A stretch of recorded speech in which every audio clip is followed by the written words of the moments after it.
राधा रानी और बिहारी जी शाम को मिलते थे, रासलीला करते थे। एक दिन राधा रानी के मन में आया कि आज मेरा श्रृंगार बिहारी जी करेंगे, ठाकुर करेंगे और मैं उनका श्रृंगार करूंगी। ठाकुर जी आते हैं, ठाकुर जी को राधा रानी बोलती हैं कि मैं चाहती हूं कि आज आप मेरा श्रृंगार कीजिए और मैं आपका करूंगी। अब यहां पे ठाकुर जी ने राधा रानी का श्रृंगार करना शुरू किया।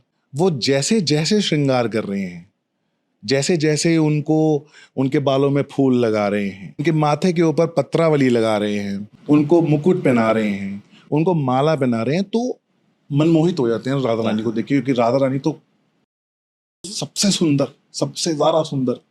तो ठाकुर जी के आंसू निकलने लगते हैं। राधा रानी तैयार हो जाती है, बहुत बहुत प्यारी लग रही होती है। तो राधा रानी बोलती हैं कैसी लग रही हूं मैं? ठाकुर जी तो उनको देख रहे होते हैं, मंत्रमुग्ध हुए होते हैं देख के। तो कहते हैं एकदम चांद जैसी का, और चांद को देखने लगते हैं।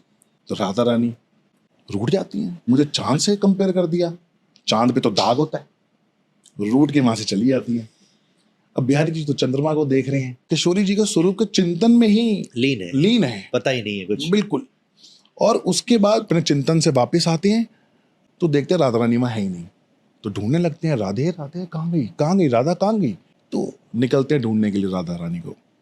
रास्ते में ललिता जू सखी मिल जाती हैं, जो कि उनकी लीलाओं का ख्याल रखती हैं। वृंदा माता और ललिता जू सखी उनका ख्याल रखती है लीलाओं का। ललिता जू सखी से पूछते हैं कि राधा कहाँ है? तो ललिता जू सखी समझ गई कि राधा रानी रूठ के चली गई हैं फिर से।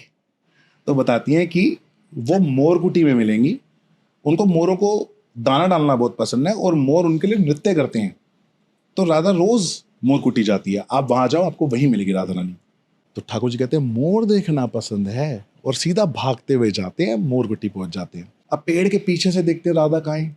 तो राधा रानी थोड़ी सी सैड बैठी हुई है और मोर वहां पे पंख फैला फैला के उनको प्रसन्न करने की कोशिश कर रहे हैं, खुश करने की कोशिश कर रहे हैं राधा रानी को। पर राधा रानी सैड है। बिहारी जी देख के पीछे थोड़े से वो भी सैड हुए थे कि ये तो सैड है। बिहारी जी स्वयं मोर का रूप धारण करके आवाज लगाते हैं जोर के, राधा।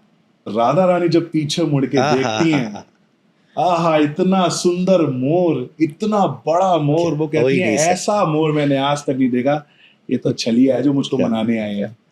वो भी इतनी मंत्रमुग्ध हो जाती हैं कि रोने लगती हैं और स्वयं मोरनी बन जाती हैं और बिहारी जी के साथ नृत्य करती हैं, खूब लीलाएं करती हैं।